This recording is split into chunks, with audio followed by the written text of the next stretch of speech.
오늘 말씀을 통해서 하나님 없는 세대, 하나님 없는 세대라는 제목으로 우리 하나님의 말씀 우리 함께 듣도록 하겠습니다. 오늘의 설교 목적을 말씀드리겠습니다. 하나님 없는 이 세대 속에서 우리가 마음을 빼앗기지 않고 온 마음으로 우리 주님을 찾게 하는데 설교 목적이 있습니다.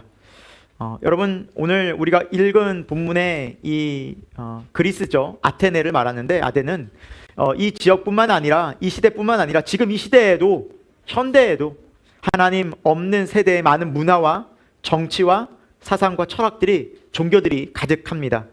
그래서 우리 또한 이 세대 속에서, 하나님 없는 이 세대 속에서 하나님을 놓치지 않고 우리 믿음을 지키며 온 마음으로 주님을 찾게 하는데 오늘 설교 목적이 있고요. 오늘 본문 말씀을 통해서 살펴볼 수 있는 것은, 바울은 우상이 가득한 이 아덴에서 분노하는 마음을 가졌습니다. 과연 이것이 어떤 마음이었을까? 우리가 함께 살펴보고 생각해 보고자 합니다. 그리고 이 아덴에 있는 사람들은 예수 그리스도를 많이 믿지 않았습니다. 그리고 이 아덴에는 여러분, 교회가 세워지지 않았어요. 성경책을 쭉 보시면, 서신서에 보면 많은 지역별로 교회들이 있었어요.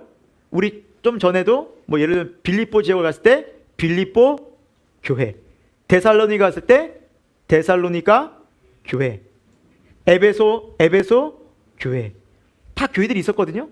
근데 여러분, 아덴 교회 들어보셨습니까? 없거든요.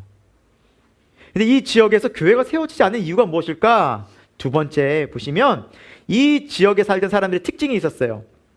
지적 호기심과 종교심에 어떤 자기 만족을 추구하면서 살아갔기 때문에 그것이 가장 큰 신앙의 믿음의 걸림돌이 되었다는 사실입니다. 그러니까 자기 기준이 있었어요.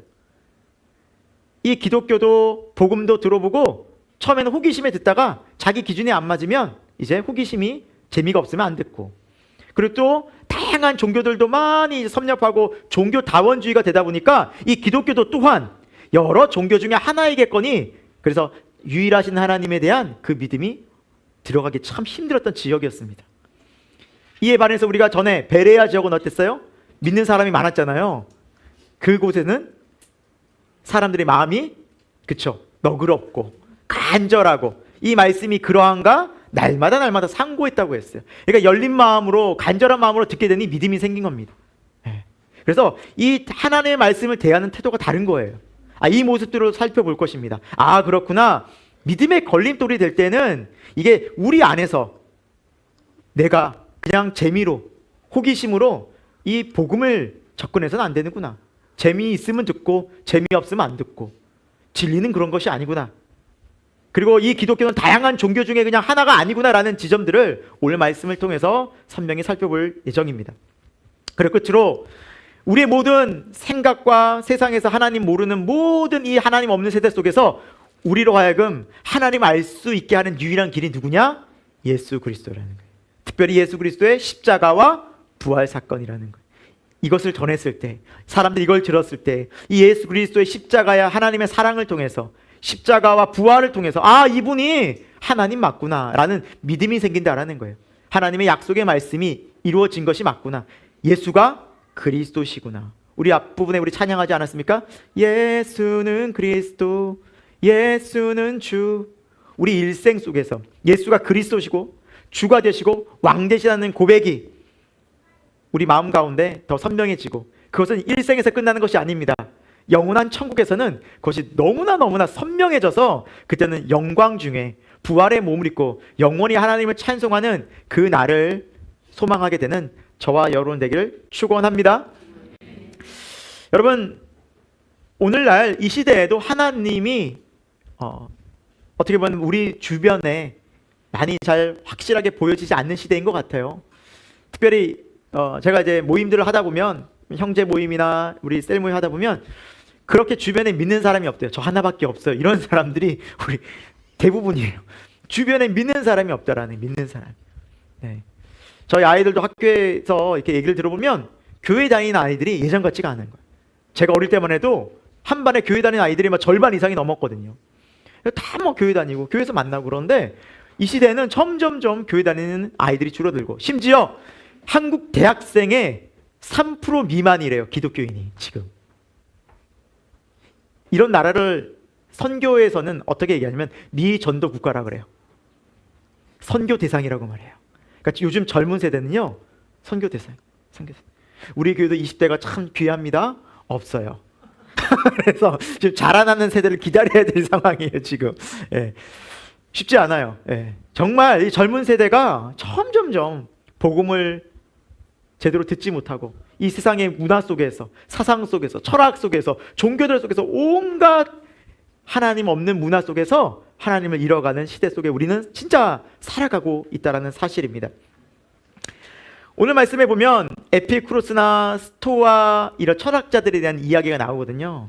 여러분 그 학창 시절 때 기억나십니까? 에피쿠로스 학파, 스토아 학파. 뭔진 잘 떠올리지 않아도 기억은 나시죠? 이때 이제 그리스 헬라 철학 때 있었던 사람들이거든요. 근데 이 에피쿠로스 학파의 특징은 뭐냐면 감각주의예요. 육체적인 쾌락을 지향해요, 이 사람들. 네. 그래서 내 기분에 좋으면 옳은 거예요.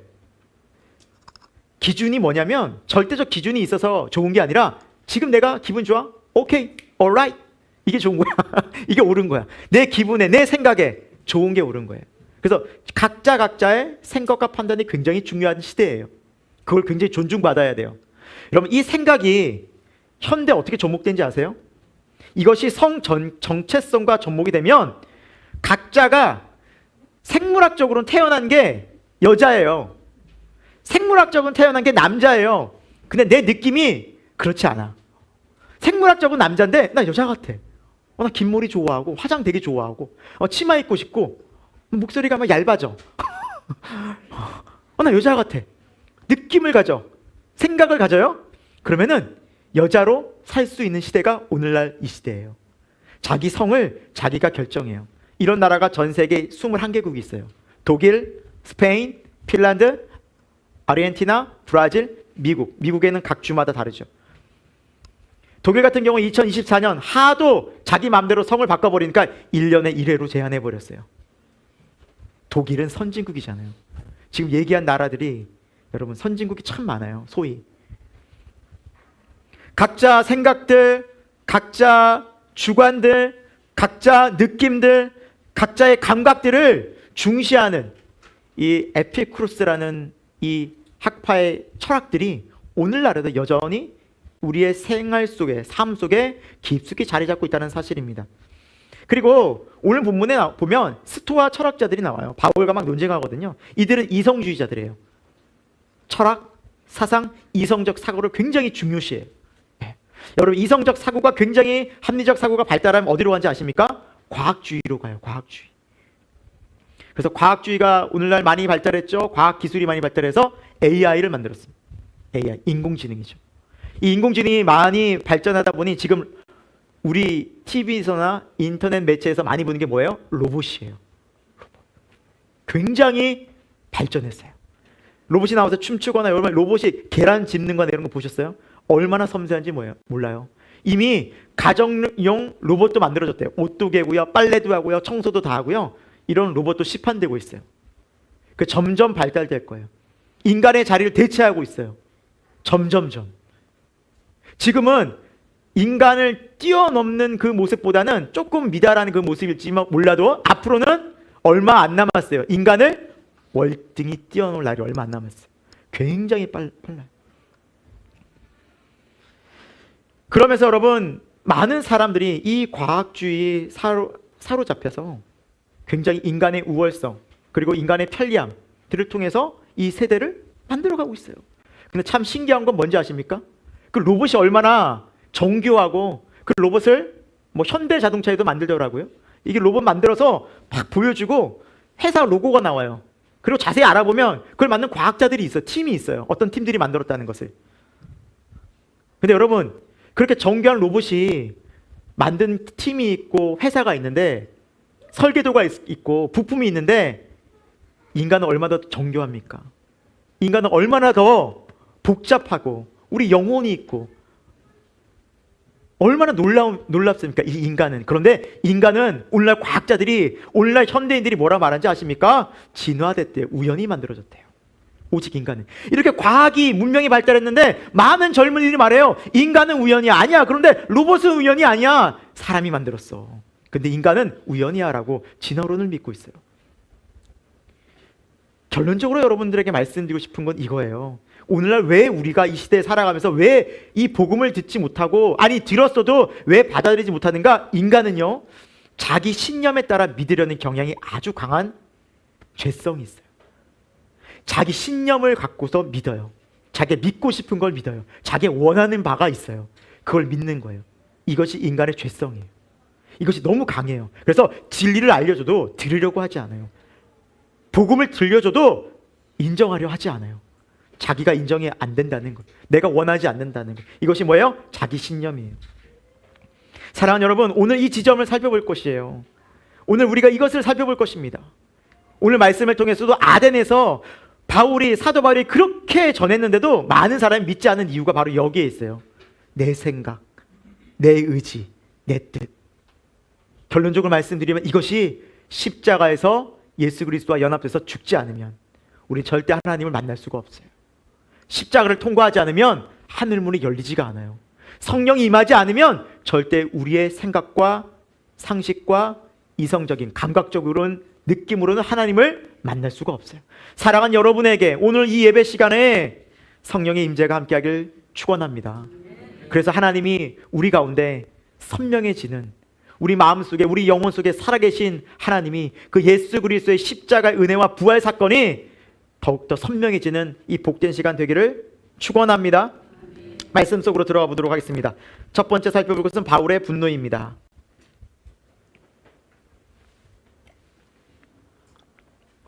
오늘 본문 말씀은 바울의 분노로 시작이 되는데요. 우리 16절 말씀 같이 읽어볼게요. 시작. 바울이 아덴에서 그를 기다리다가 성에 우상이 가득한 것을 보고 마음에 격분하여, 이제 이 아덴은 아테네거든요. 그리스 아테네. 여러분 그리스 아테네 가보셨죠? 안 가봤어요? 아테네는? 유럽 가보신 분들이 계셔가지고 물어봐. 혹시 아테네 가보신 분 계세요? 우리 교회는 안 계신가? 근데 우리가 사진에 영상으로 많이 봤죠. 뭐가 되게 유명해요? 파르테논 신전. 그리고 곳곳에 신전들이 많아요. 그리스에는. 지금 이제 많이 무너지기도 했지만 터들이 많이 남아 있어요. 이때는 그런 게 완성된 것들이 굉장히 곳곳에 많았거든요. 여러분 신전이 무엇입니까? 말 그대로 신을 모시는 곳이에요. 그러니까 그리스는 다양한 신들을 모시고 경배했던 곳이에요. 세상적으로 보면 많은 신들을 모시고 그 신들을 숭배하면서 사람들은 저마다 자기가 원하는 신들을 다 경배하고 신전에서 막 예배하고 제사하면서 정말 다양한 신들을 화려하게 섬기고 있는 나라처럼 보였지만, 그곳에서 사도 바울은 어떤 마음을 느꼈어요? 너무나 화가 난 거예요. 왜요? 하나님은 살아계신 하나님이신데 이들이 하나님의 잘못된 인식을 가지고 하나님처럼 우상을 만들고 신전을 만들어서 각양각처에서 섬기고 있으니 바울의 마음이 너무너무 화가 난 거예요. 어떻게 이럴 수 있나? 어떻게 인간이 이럴 수 있나? 하나님을 모르고 어떻게 이렇게 살 수 있나? 그 마음에 격한 하나님을 향한 또 안타까운 마음이 있잖아요. 그러니까 이 분노는 단지 막 우리 개인적인 감정을 넘어서 하나님의 마음이 느껴지는 거예요. 그러니까 하나님의 안타까움, 이 세상 사람들이 지식도 있고 경험도 있고 똑똑함에도 불구하고 그들의 철학과 사상과 모든 것을 동원해서 하나님처럼 우상을 만들어가지고 섬기고 자기 만족을 위해서 살아가는 그 모습들이 사도 바울의 마음에는 막 그 하나님의 안타까운 마음으로 막 느껴지는 거예요. 그러면서 나오는 분노였어요.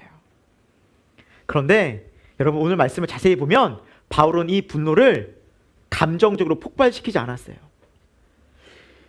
2016년도 1월에 경북 금천시, 이름이 재밌어요. 황금동에서 개운사라는 절이 있대요. 여기에. 그런데 이곳에서 어떤 사건이 일어났어요. 뭐냐면 60세 한 교인이 이 개운사에 들어가서 불상을 파손하고 집기를 파손하면서 난리 난동을 핀 거예요. 거기서 멈추지 않았어요. 옆으로 성당으로 옮겨갔어요. 성당 이름이 황금성당에서, 황금동이니까 그 황금성당에 가서 마리아상을 막 해치고 막 거기에서 난리 난동을 피운 거예요. 그래서 경찰에 당연히 잡히게 됐죠. 신고가 돼서. 그래서 이 사람이 인터뷰에서 이런 얘기를 했어요. 내가 교회를 다녀보니까 절, 성당 다 미신이고 우상이라 그러더라. 그래서 다 부셔버려야 돼. 그래서 기독교인으로서 부셨다고, 불을 못 지르는 게 안타깝다고 이렇게 인터뷰를 했어요. 그래서 이것은 성경이 말씀하고 있는 건강한 믿음이 아니에요. 네. 여러분, 그렇게 우상을 부신다고 한들, 불을 질러서 절 태워버린다고 한들 사람들은 또 우상 만들고 절 지어요. 그게 본질은 아니라는 거죠.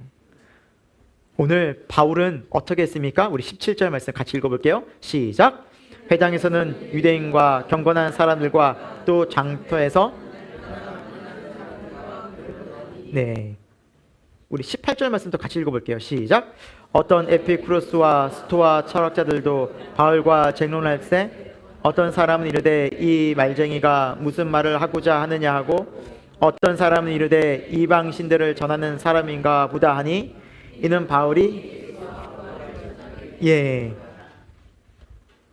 변론하면서 바울이 뭘 했냐면 마지막에 예수와 부활을 전했다는 거예요. 그러니까 바울은 어떤 방법을 썼어요? 마음에는 온통 막 화가 나고 솔직히 막 격분했지만 그 분노를 감정적으로 행동으로 옮기지 않고 누구를 전했어요? 예수를 알린 거예요.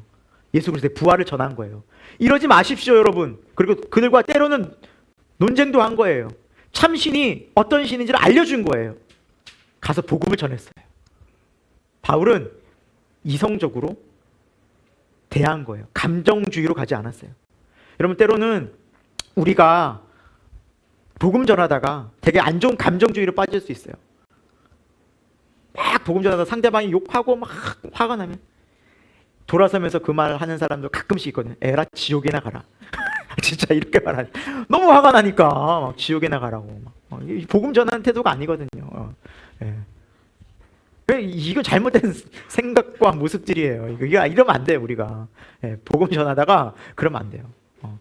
여러분, 말은 안 할지라도 생각도 해서는 안 돼요. 마음속으로 생각한 거 다 주님 알고 계셔요.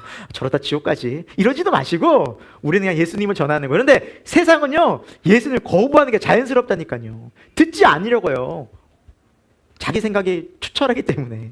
근데 바울은 계속해서 예수님을 전한 거예요. 그러면서 포기하지 않고 계속 예수님을 전한 거예요. 잘 알아듣지 않죠.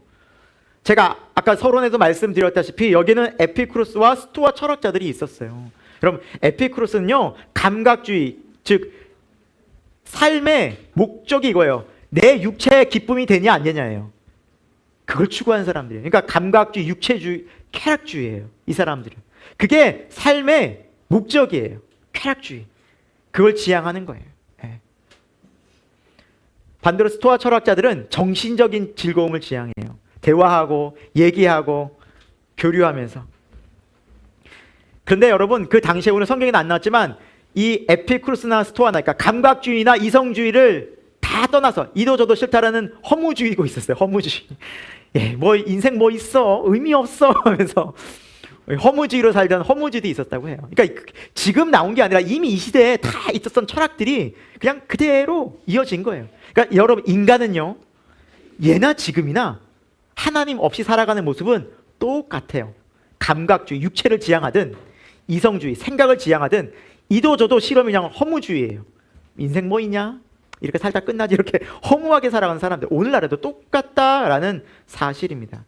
여러분, 중요한 것은 우리가 이 세대를 잘 살펴봐야 돼요. 오늘 이 말씀은 이 시대에만 국한된 것이 아니라 문화와 생각과 여러 가지 옷만 다르게 입었을 뿐이지 오늘날에도 이 주의가 그대로 나타난다는 거예요. 감각주의, 쾌락주의, 이성주의, 합리주의, 그리고 허무주의들이 나타나요.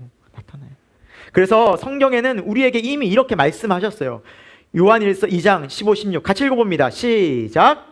이 세상이나 세상에 있는 것들을 사랑하지 말라.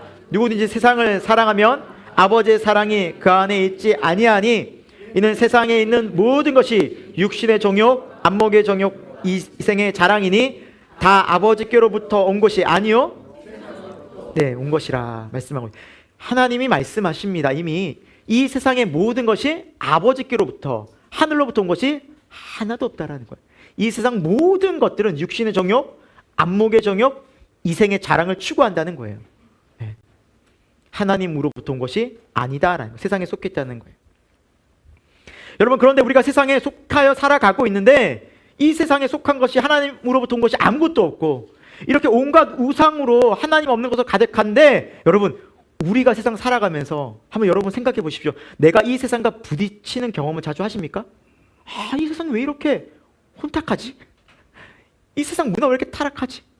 아니면 같이 이렇게 즐겁고 흥겹고 아무렇지도 않게 지내고 계십니까? 여러분 이 세상이 얼마나 타락해져 간지 모릅니다. 우리는 이 시대를 분별해야 됩니다. 제가 앞에서도 얘기했지만 이 시대는 특별히 성적인 타락의 문화가 너무너무 도를 지나치고 있습니다. 기본적인 윤리 도덕이란 게 있었어요. 역사는요 남자와 여성을 인정해줬어요. 그런데 어느 순간 이제 제3의 성을 만들어서 인간들이 아까 전에 말씀드린 것처럼 성자기 결정권을 가지는 나라들이 너무나 많이 늘어났고 우리나라도 이제 성차별 금지법을 국회에서 통과시키려고 막 하고 있는데 교회만 이걸 막고 있어요. 십몇 년째 교회만 아주 막고 있어요. 그래서 국회 지금 통과가 계속 안 되는 상황이에요. 계속 밀어붙이고 있어요. 근데 교회만 왜요? 하나님이 어떤 성을 만드셨어요? 남자와 여자를. 그 외에는 없는 거예요. 우리가 성을 선택할 수 없는 거예요. 그러다 보니 이것을 남자와 여자가 자기 성이 아닌데도 불구하고 자기 성을 선택하고 온통 혼란이 일어나는 거예요. 올림픽에 생물학적으로 남자인데 나 여자야 해가지고 나와가지고 권투 선수가 빡 때려가지고 선수가 한번 딱 맞더니 기권해버렸어요. 이러다 죽을 것 같아서. 그래서 그 사람 금메달 땄잖아요. 물론 그게 나중에 뭐 취소가 되고 뭐 그런 일도 있긴 했지만 수영 선수인데요. 몸은 남자예요. 나 여자라 해가지고 여자랑 같이 수영해가지고 금메달 따고 여자들이 할 만이 안 나죠. 상대가 안 되는 거예요. 온통 이게 혼란스럽게 되는 거예요. 여탕에 한 남자가 확 들어가는 거예요. 생물학적으로 남자예요. 근데 나는 오늘부터 여자로 살기로 했다는 거예요. 그래서 막 난리가 퍼서 여자들이 막 뛰쳐나오고 소송 걸었어요. 법원의 판단이 뭔지 아세요? 인정해 주라는 거예요. 그 사람 오늘부터 여자로. 우리나라 얘기는 아니에요. 다른 나라, 이 법안이 통과된 나라들에서 온통 사회가 혼란이 되는 거예요. 그러니까 하나님의 창조 질서를 벗어나니까 온통 사회가 혼란된 거예요. 동성 결혼은 말할 것도 없고 이미 미국이나 수십 개국이 통과됐죠. 우리나라 법적으로는 아직 통과됐지만 허용하는 범위들이 점점 늘어나고 있죠. 우리나라도. 여러분 2015년도에 어떤 일이 있었는지 아십니까? 62년 만에 이 죄가 폐지됐어요. 간통죄요. 62년 만에. 원래 간통죄를 지으면 징역 2년 이하의 형을 받게 됐어요. 징역살이를 하게 됐어요. 근데 간통죄가 폐지되로 말미암아 부부 사이라도 불륜을 하면 법적 처벌을 받지 않아요. 형사 처벌을 받지 않아요. 그다음 민사소송으로 들어가요. 위자료라든지 이런 동관계로 들어간다는 거죠. 그러면서 세상이 어떻게 되는지 아십니까? 2015년도 이 법안이 통과됐어요. 그래서 바로 전에 2014년도에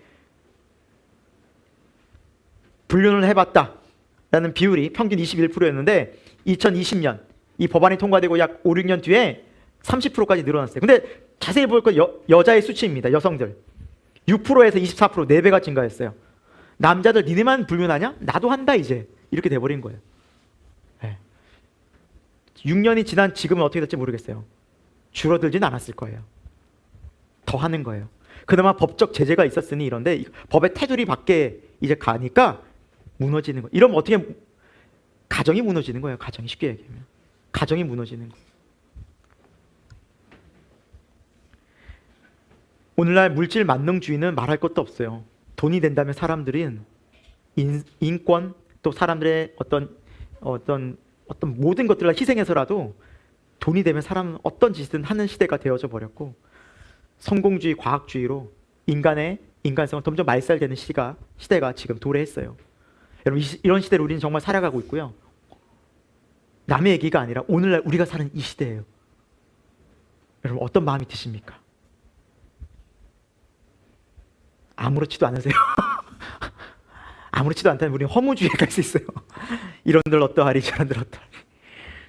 그런데 여러분 우리가 하나님의 마음, 주님의 마음을 품는다면 여기에서 그냥 있을 수 없어요. 애통해야 하는 거예요. 왜요? 주님의 마음이 이런 마음이셨거든요. 네.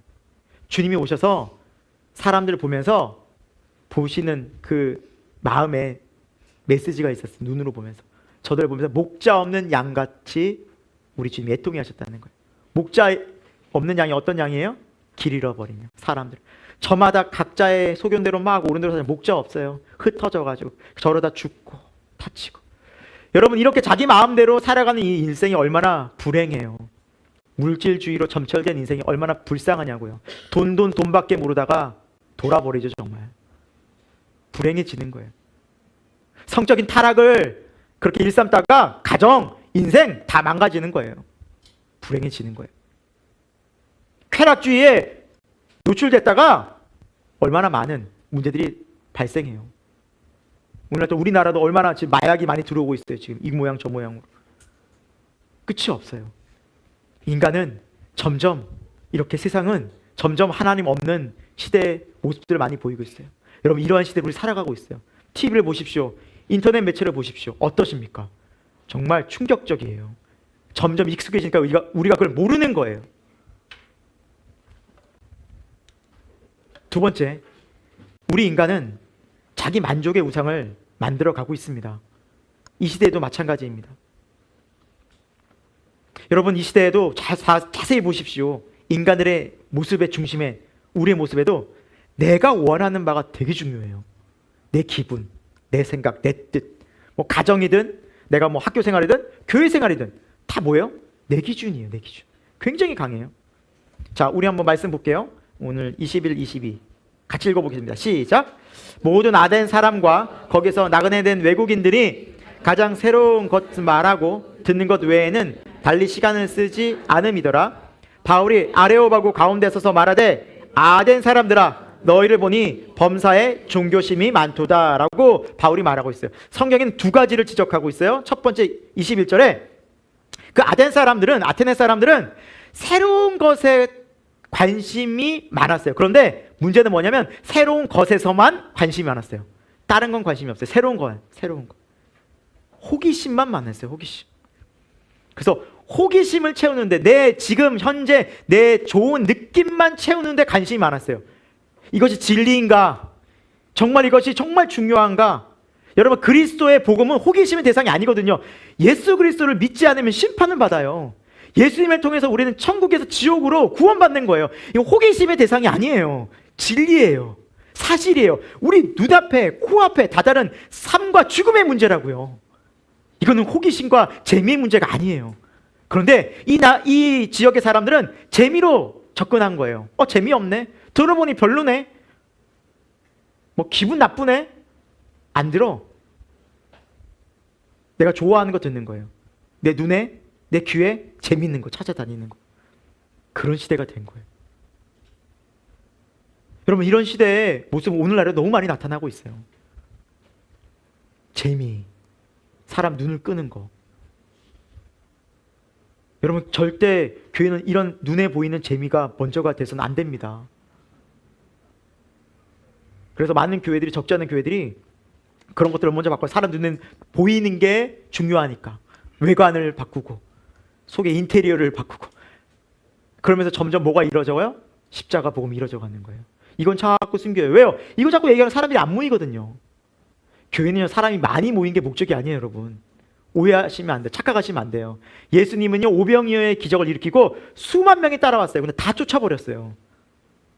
그들 중요한 게 아니라 그것이 왜요? 예수님의 그 기적을 보고 그 기적을 원한 거예요. 이 땅에서 예수님이랑 같이 살면 놀라운 기적과 땅에서 잘 될 것을 그들은 원했거든요. 근데 예수님은 원하지 않았어요. 그걸 다 쫓아버리시는 거예요.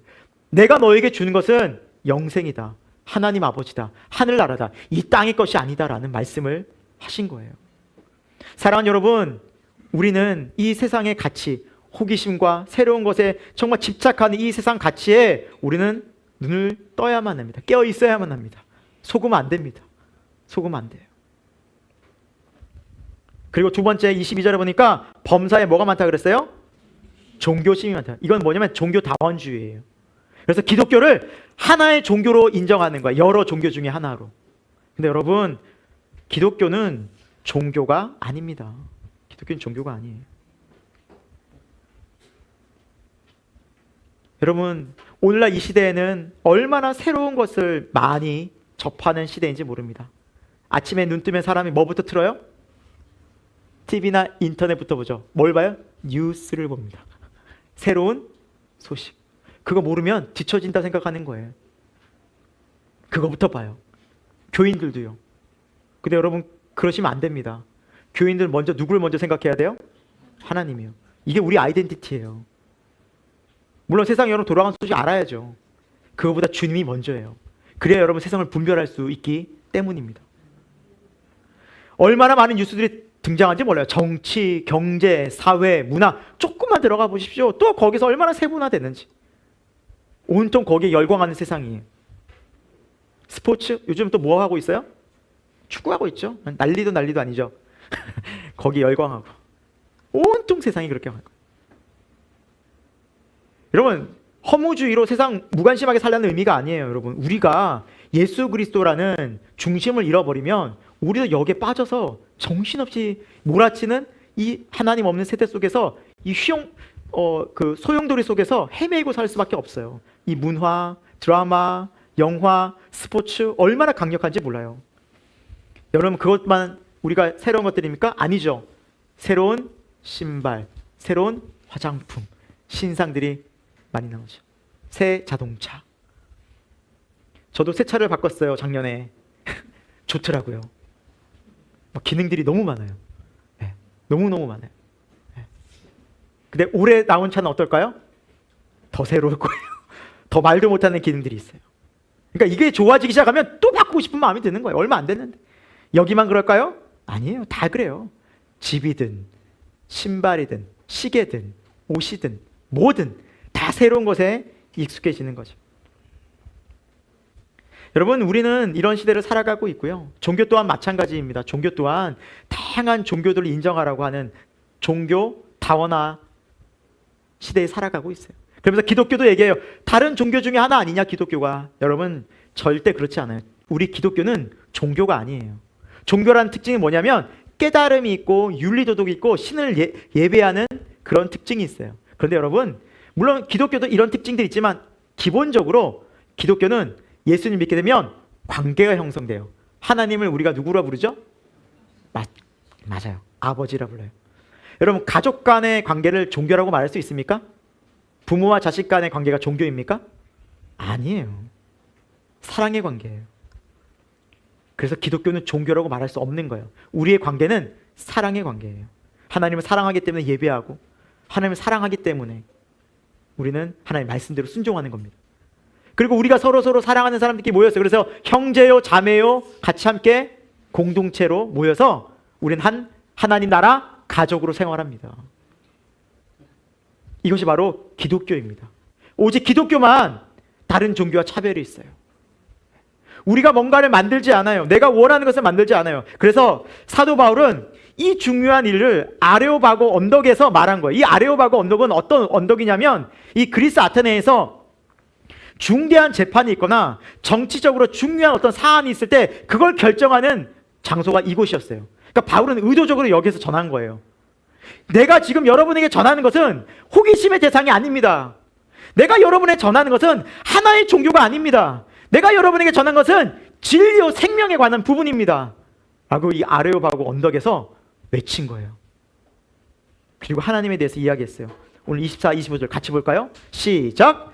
우주와 그 가운데에 있는 만물을 지신 하나님께서는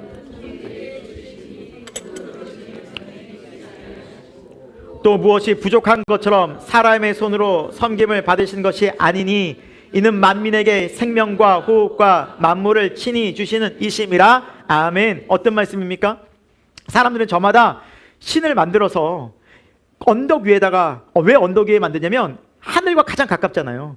그러니까 자기 생각인 거예요. 하늘 가장 가까운 곳에서 신을 만들면 신의 소리를 가장 잘 들을 수 있겠지. 그래서 그 신전을 언덕 높은 곳에 산꼭대기에 만든 거예요. 산꼭대기들마다.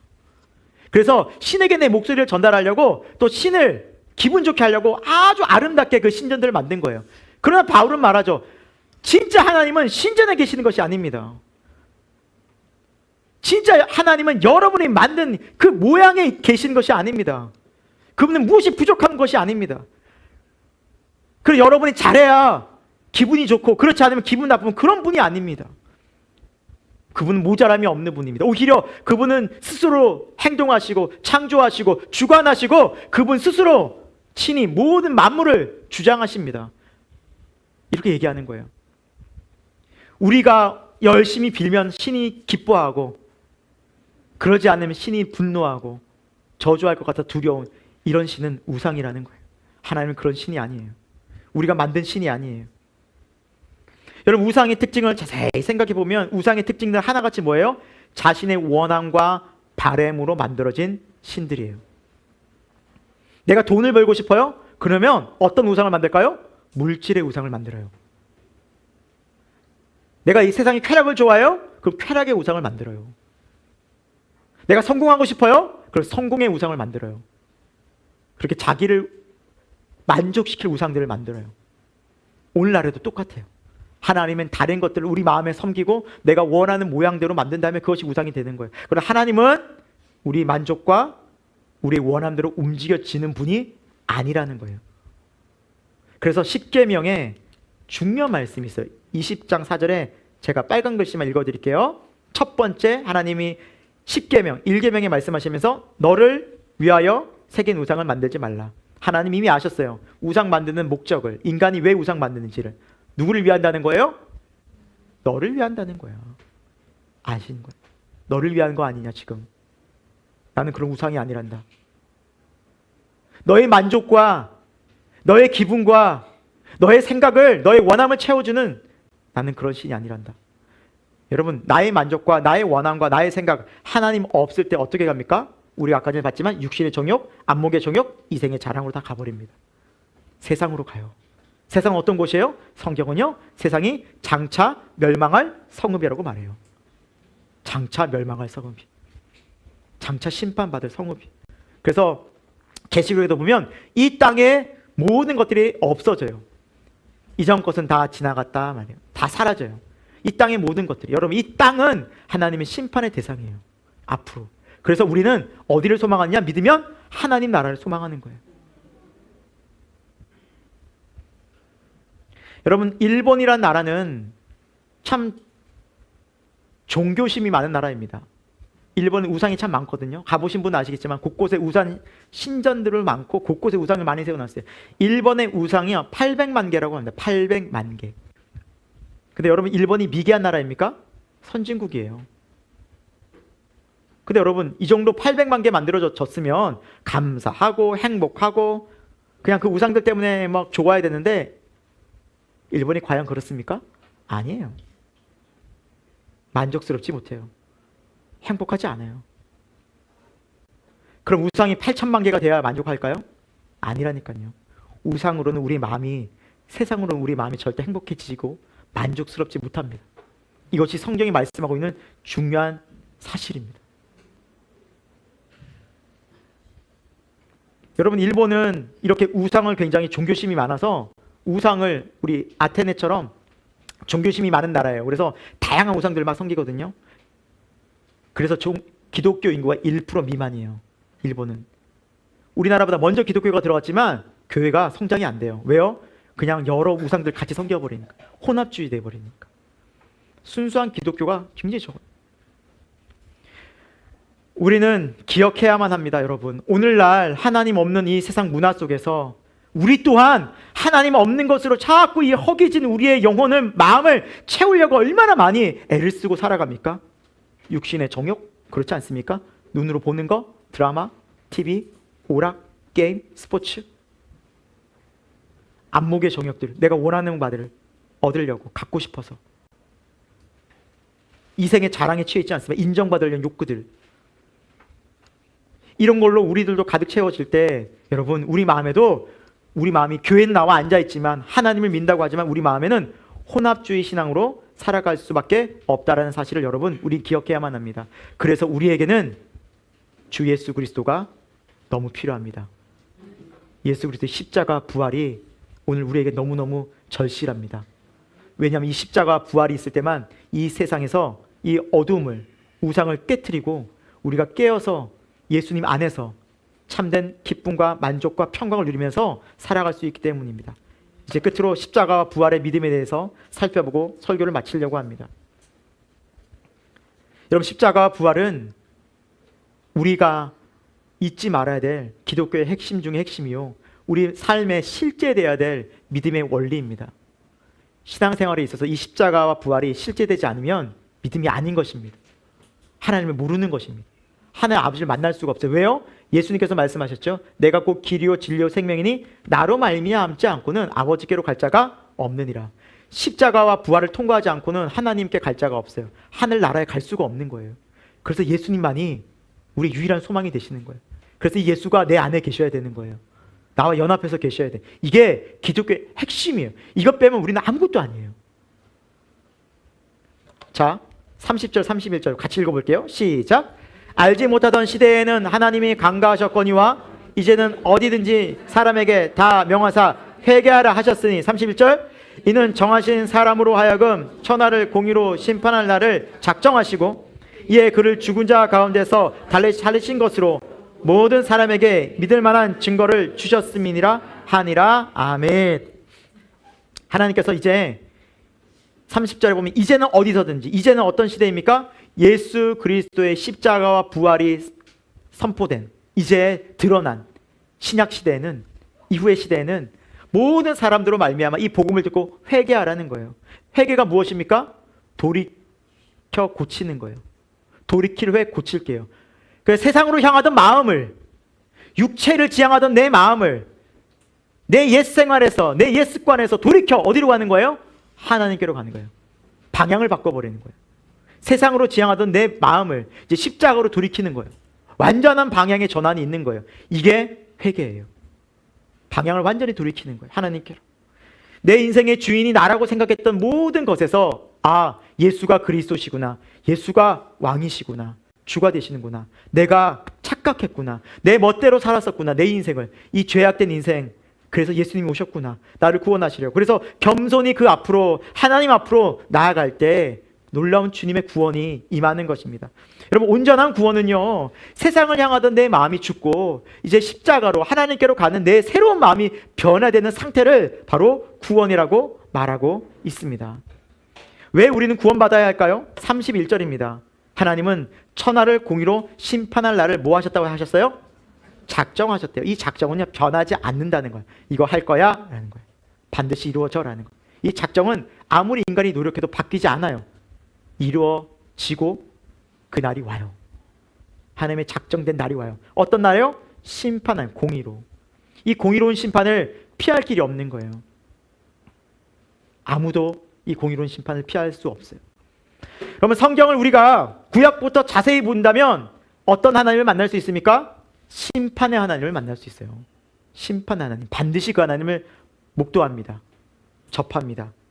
그리고 이스라엘 백성이 하나님 앞에 선별되고 선택받아서 구원을 받긴 했지만 그들 모두가 구원받은 건 아니에요. 하나님 나라 간 것은 아니에요. 그들 중에서 믿는 자만 간 것이에요. 남은 자들만 갔어요.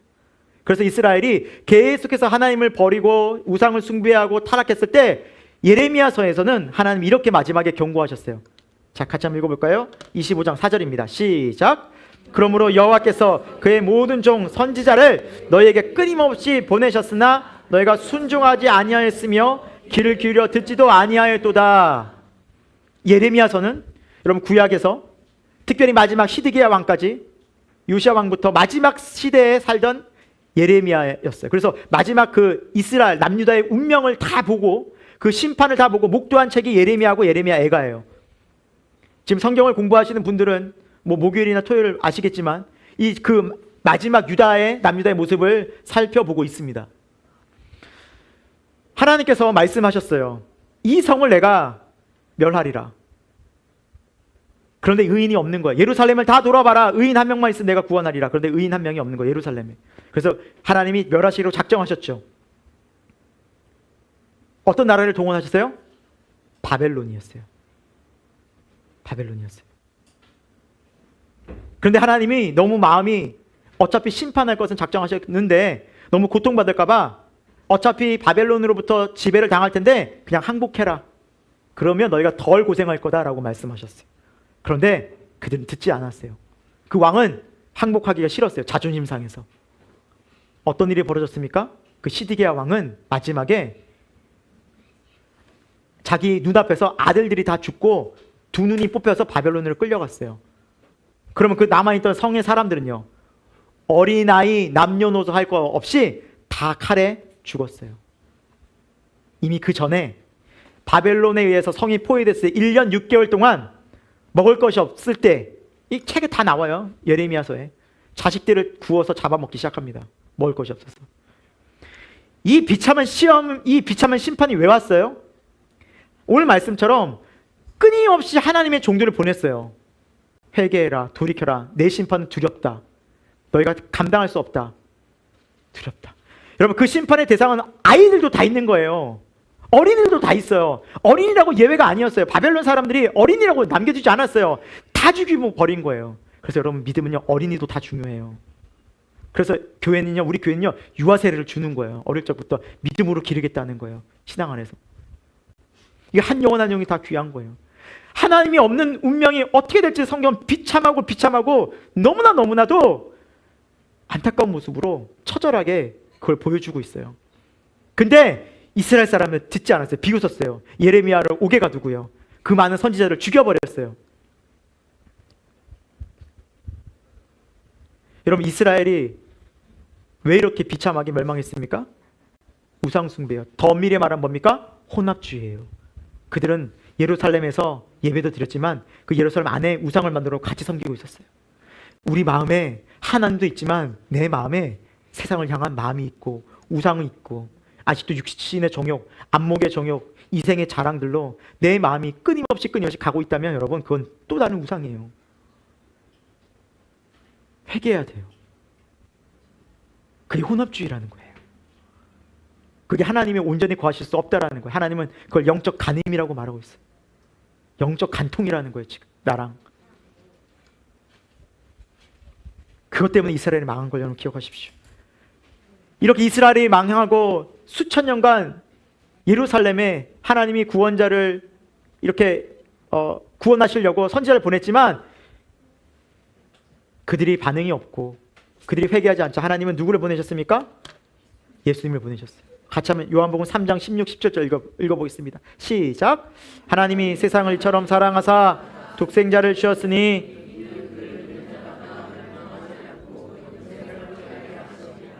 하나님이 그 아들을 세상에 보내신 것은 세상을 심판하려 하심이 아니요 그로 말미암아 세상이 구원을 받게 하려 하심이라. 아멘. 사랑하는 여러분, 우리가 성경을 봐야 합니다. 성경을 읽어야 됩니다. 여러분, 성경을 묵상해야 됩니다. 비참해요. 하나님 없는 인간의 모습이 얼마나 타락하고 얼마나 하나님의 심판 가운데 이들이 비참하게 죽는지 몰라요. 하나님이 끊임없이 구원을 베푸시려고 가져내려주셨어요. 여러분, 그래서 우린 핑계치 못하는 거. 하나님의 심판대 앞에서 아무도 핑계치 못해요. 왜요? 하나님은 우리를 구원하기 위해서 그 아들을 십자가에 못 박아 죽이셨거든요. 그래서 구원의 길을 열어주셨어요. 이거보다 더한 일을 할 수가 없어요. 하나님의 어떤 일을 더 하셔야 될까요? 우리를 구원하시기 위해서 이만큼 하셨는데 덜 어떤 걸 요구할 수 있겠습니까? 사랑하는 여러분, 그래서 십자가 사건은 우리에게 너무너무 중요합니다. 그런데 여러분, 예수님께서는 십자가에서 죽고 어떻게 되셨어요? 부활하셨어요. 왜 부활하셨어요? 하나님의 아들로 증명하시기 위해서요. 하나님의 아들이 나타나서 너희를 구원하겠다는 성경의 약속을 이루기 위함이었죠. 그러니까 하나님의 말씀은 그대로 이루어진다는 것을 친히 보여주신 거예요. 하나님의 말씀 사라지지 않아요, 여러분. 내가 싫고 내가 아무리 원하지 않아도 하나님의 말씀은 그대로 돼요. 지금까지 모든 말씀이 예수 그리스도에 그대로 이루어졌어요. 이제 딱 하나 남았어요. 예수님 다시 오시는 거. 이거 외에는 다 그대로 이루어졌어요. 그러니까 우리가 성경을 자세히 봐야 돼요. 안 이루어진 말씀이 하나도 없어요. 여러분, 예수님의 제자들 십자가에 예수님이 못 박혀 돌아가시는 걸 보고 어떻게 했습니까? 다 숨었어요. 무서워서. 왜요? 나도 죽을까 봐. 그런 제자들이었어요. 근데 제자들이 언제 어떻게 용기 내어 증인이 됐어요? 부활하신 예수를 만났거든요. 아니 3일 전에 십자가에서 처절하게 못자국, 창자국 그렇게 비참하게 채찍에 맞아서 온 피를 다 쏟고 질질 끌려서 예수님이 그냥 받아들여져서 돌무대에 묻힌 거 받고 그들이 묻었거든요. 근데 예수님이 부활의 몸으로 살아나는 걸 본 거예요. 제자들이. 어찌 안 믿을 수가 있겠어요? 처음에 유령이라고 말했지만 예수님과 40일 동안 예수님과 함께 했어요. 그들이 뭐가 된 거예요? 증인이 된 거예요. 그리고 그들이 성령을 받게 되자 이 예수 그리스도를 말씀 그대로 전하게 된 거예요. 이 모든 일에 너희는 증인이라. 온 세상에 나가서 이 복음을 전해라. 하나님의 심판과 구원을 전해라. 이 땅에서 하나님 없는 세대 속에서 하나님을 전해라. 구원을 전해라. 이것이 우리의 유일한 소망이라는 거예요. 여러분, 우리의 모든 모습들, 물질, 건강, 모든 세상의 모든 권력들, 여러분 다 시간이 있고 때가 있어요. 정해진 한계가 있다고요. 이건 안전하지가 않아요. 어디만 안전해요? 예수 그리스도 안만 안전해요. 근데 어떻게 우리 예수 그리스도 안에 들어가요? 연합해요? 십자가뿐이라니까요. 사랑하는 여러분, 이것이 복음이에요. 바울이 이걸 목도와 외친 거예요. 이걸 들으십시오. 예수님의 십자가 부활이 여러분 믿어지십니까? 이것이 날마다 실제 되셨습니까? 이 사람들의 특징이 뭔지 아십니까? 날마다 내가 십자가 앞에서 무릎 꿇고 회개해요. 주님, 하나님께서 주신 구원의 삶을 제가 잘 못 살았습니다. 오늘도 회개합니다. 이 십자가의 길을 저는 제 힘으로 갈 수 없습니다. 하나님 저를 불쌍히 여겨 주옵소서. 그리고 이 믿음의 길을 날마다 주님 따라가도록 저를 도와주옵소서. 성령이 오시면 이 은혜가 임해요. 사랑하는 여러분, 십자가 오늘 말씀처럼 이 독생자 예수님을 하나님이 나를 위해서 보내셨고 나를 멸망치 않게 하기 위해서 이 십자가를 또 그 부활을 이루셨구나. 아, 하나님의 사랑에 나 또한 나아가서 이 구원을 받고 싶다라고 겸손히 그 앞으로 나아가는 사람들은 누구든지 오늘 말씀처럼 그를 믿는 자는 누구든지 멸망치 않고 영생을 얻는 구원을 주실 줄 믿습니다. 그래서 저와 여러분이 구원받게 되어 예수님을 따라가는 삶이 되기를 축원합니다. 축원합니다. 여러분, 이것은 선택과 또 우리의 마음의 결정과 또 우리의 생각대로 해도 되고 안 해도 되는 문제가 아니고 생명이 걸린 문제예요. 생명이 걸린 문제. 그러니까 정말 우리가 생각해 봐야 되는 거예요. 자, 이렇게 예수님을 믿는 사람 어떻게 삽니까? 로마서 12장 2절 같이 읽겠습니다. 시작. 본받지 말고 오직 마음을 새롭게 함으로 변화를 받아 하나님의 선하시고 기뻐하시고 온전하신 뜻이 무엇인지 분별하도록 하라. 아멘. 여러분, 이제 믿음의 사람은 마음이 새롭게 변화를 받는 거예요. 거듭나는 거예요. 와, 내가 달라졌구나. 전에 세상을 지향했던 저게 없으면 내가 못 살 것 같았고, 이 쾌락을 누리지 않으면 내가 못 살 것 같았고, 내가 이 자리에 오르지 않으면 내가 못 살 것 같았던, 내가 이 물질이 없으면 두려워서 못 살 것 같았던 이 마음이 예수님 찾아오셔서 예수님 없으면 못 사는 거구나 라는 것을 알게 되는 순간 새 마음이 된 거예요. 그 하나님의 사랑이 느껴지는 순간 우리 새로운 마음이 되는 거예요. 아, 하나님 없으면 못 사는 거구나. 예수님 없으면 못 사는 거구나. 그게 구원받은 삶이에요. 세상의 모든 것을 잃어도 예수 없으면 안 되는구나. 내 가족을 잃어도, 내 물질을 잃어도, 내 건강을 잃어도 예수 없으면 안 되는구나 라는 것이 믿음이라고. 여러분, 실제로 우리 그렇지 않아요? 때가 되면 다 잃어요. 여러분, 아무리 사랑하는 가족도요, 여러분 두고 떠나야 돼요. 여러분, 집 있으세요? 돈 있으십니까? 다 두고 어느 순간 다 떠나야 돼요. 내 것이 아니에요. 여러분, 전 그런 경우도 여러 번 봤어요. 재산이 수십억이에요. 젊은 나이에 떠나게 돼요. 다 써보지도 못해요. 내 계획대로 되지 않아요. 아무것도요. 여러분, 뭐가 우리 거예요? 정말 생각해 보십시오. 조금만 생각해 보면 우리가 정말 참 두려운 세상에 살고 있고요, 안전하지 않은 세상에 살고 있어요. 그런데 세상은 속여요. 이것만 가지면 안전해, 좋아, 야 이거 누려봐. 거기서 수많은 사람들이 하나님 말씀대로 넓은 길에서 멸망의 길로 가고 있으니 그걸 보고 우리 또한 거기서 부러워하고 자족하고 있다면 여러분, 정말 위험한 신앙이라는 거죠. 사랑하는 여러분, 오늘 주의 말씀처럼 마음을 새롭게 하고 변화를 받아, 아, 주님 뜻이 아니고 주님 뜻이구나라는 여기에 여러분 생명 걸고 목숨 걸고 살 준비가 되셨습니까? 이게 믿음이라고요. 여러분, 내 생명을 걸어야 돼요. 이 복음에는 예수님 말씀하셨잖아요. 너의 생명을 미워하지 않으면 절대 내 제자가 될 수 없다고요. 자기 생명을 얻고자 하면 잃을 것이요, 잃은 자는 얻게 될 것이다라고 하잖아요. 여러분, 생명 걸고 예수님 따르는 거예요. 복음은요, 정말이에요. 왜요? 생명보다 예수님이 귀하시거든요. 내 생명의 주인 되시거든요. 그러니까 그분께 드리는 게 마땅하다는 고백이 나오거든요. 그래서 하나님이 이걸 우리에게 요구하시는 거예요. 믿음은. 그래서 여러분, 믿음은요 선물이에요. 내가 못 만들어내요. 내가 못 만들어내요. 바울이 이 복음을 전하는데 이 복음을 목숨 막 다해서 막 생명 다해서 정말 열심히 그 아레오바고 언덕에서 전하는데 어떤 일이 벌어진지 아십니까? 32절 읽습니다. 시작! 그들이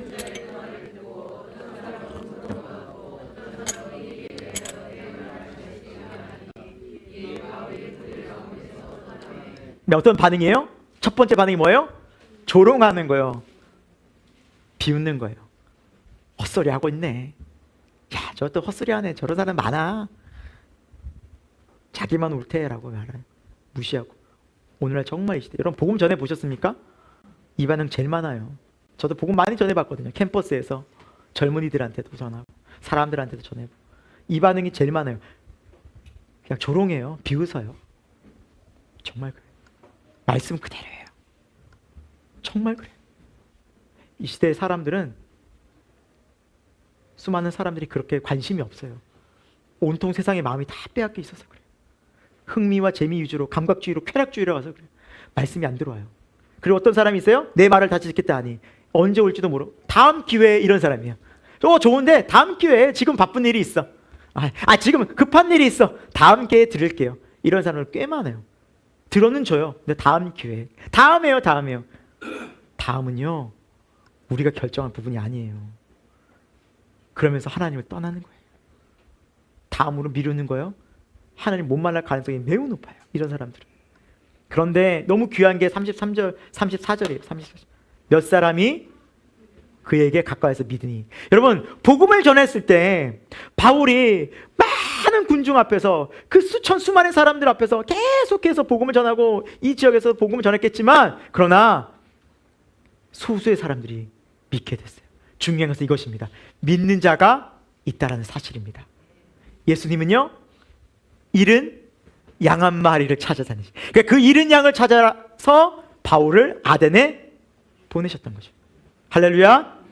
저와 여러분이 그 잃은 양이라면, 그 수많은 군중들 중에 사람들이 있지만 나를 구원하시기 위해서 하나님이 그 사람을 보냈고 이 교회를 만나게 했고 누군가를 통해서 계속해서 예수 그리스도의 복음을 전해서 그 예수님을 만나게 하셨다면, 그 잃은 양이 나라면 그 주님의 품에 안겼을 때 얼마나 기쁘겠습니까?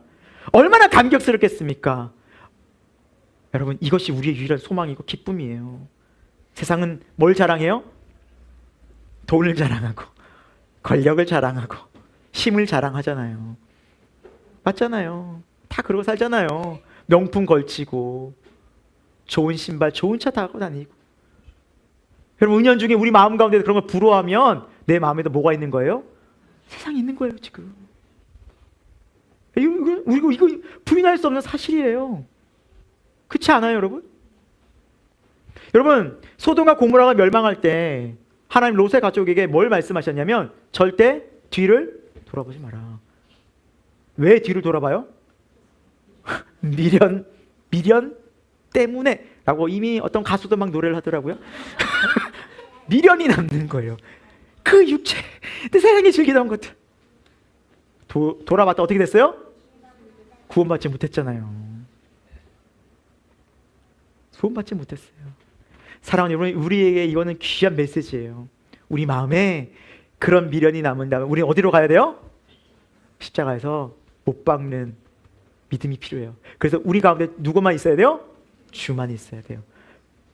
그럼 목사님 뭐 돈도 잃고 건강도 잃고 뭐 가족도 없고 저 거지같이 살아야 되나요? 절대 그렇죠. 하나님 그런 분 아니에요, 여러분. 아니 그런 분 절대 아니니까 여러분 너무 오해하지 마시고 하나님 주시는 은혜 아래서 감사하며 자족하며 살아갈 수 있어요. 아멘. 그러면 뭐 결혼도 하지 말아야 돼? 아니에요. 결혼도 할 수 있어요. 다 길이 열려요. 뭐 혼자 살아야 되고 그런 거 아니에요. 하나님이 은혜 주셔요. 그런데 하나님은 뭘 원하세요? 예수 그리스도와 함께하는 삶을 원하세요. 그때 우리가 영원한 은혜를 누립니다. 여러분 이런 은혜 있기를 축원합니다. 우리 마음 가운데 예수님이 계시면 예수님과 함께하는 가정 될 줄 믿습니다. 예수님과 함께하는, 예수님과 함께하는 직장 생활 될 줄 믿습니다. 그곳에서 빛과 소금이 되는 것입니다. 그래서 예수 그리스도를 드러내는 것입니다.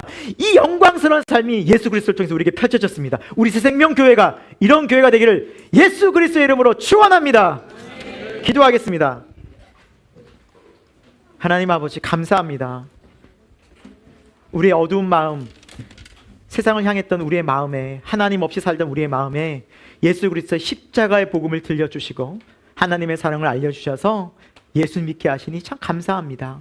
이것은 우리의 힘과 우리의 의지와 노력이 아니라 우리 하나님의 온전한 은혜요, 하나님의 사랑인 것을 우리가 믿고 감사드립니다. 우리가 만난 주님 더 사랑하기 원합니다. 우리가 만난 그 주님 십자가에서도 알기 원합니다. 날마다 예수 그리스도의 십자가 안에서 부활하신 예수님을 만나는 놀라운 은혜가 있게 하여 주옵소서. 그래서 세상 등지고 십자가를 통해서 하늘의 영광을 바라보며 이 땅 가운데서 주와 함께 담대한 믿음으로 살게 하여 주옵소서. 우리의 믿음 출세상하여 이 세상 것들에 부러워하지 않고 오직 하나님의 영광과 하나님의 은혜를 감사하며 노래하는 인생 되게 하여 주옵소서. 예수 그리스도의 이름으로 기도합니다. 아멘. 하나님 아버지, 오늘 우리가 드린 이 모든 예배를 주여 기쁘게 받아 주옵소서. 상한 심령, 부족한 마음, 죄악된 마음으로 나아갑니다. 주의 보혈로 정결케 하여 주셔서 예수님과 연합하여 이 세상을 믿음으로 승리하는 믿음 되게 하여 주옵소서.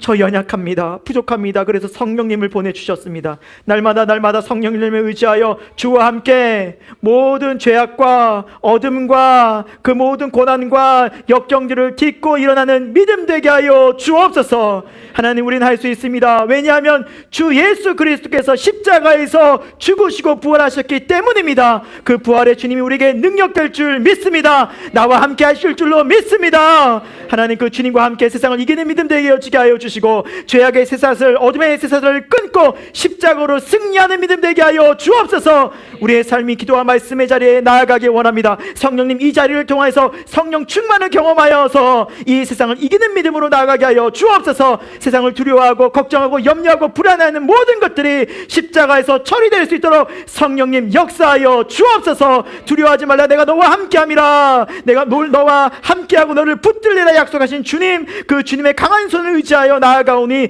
주여 우리를 인도하여 주옵소서.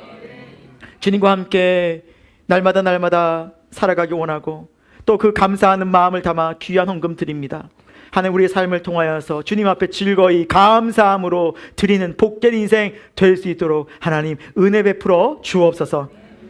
하나님, 이 세대가 너무나 악합니다. 정말 불의합니다. 특히 자라나는 우리 어린이들, 청소년들, 세상 악한 문화 속에 물들지 않도록 도와주시고 저들의 생각과 마음을 지켜보호하여 주셔서 예수 그리스도의 주인됨, 왕됨을 인정하고 주와 함께 세상을 담대한 믿음으로 살 수 있도록 저들에게 은혜를 베풀어 주옵소서. 지금은 우리 주 예수 그리스도의 십자가의 은혜와 하나님 아버지 그 영원하신 사랑하심과 성령 하나님의 감동 역사하심이 하나님 없는 세대 속에서 오직 믿음으로 예수 그리스도와 함께 성령의 충만함으로 이제 기도하고 예배하며 주님을 따라가기를 다시 한번 다짐하고 결단한 우리 새생명교회 교우들과 저들의 가정과 일터와 우리 한국교회 가운데 지금부터 영원토록 함께 하시기를 간절히 축원하옵나이다. 아멘.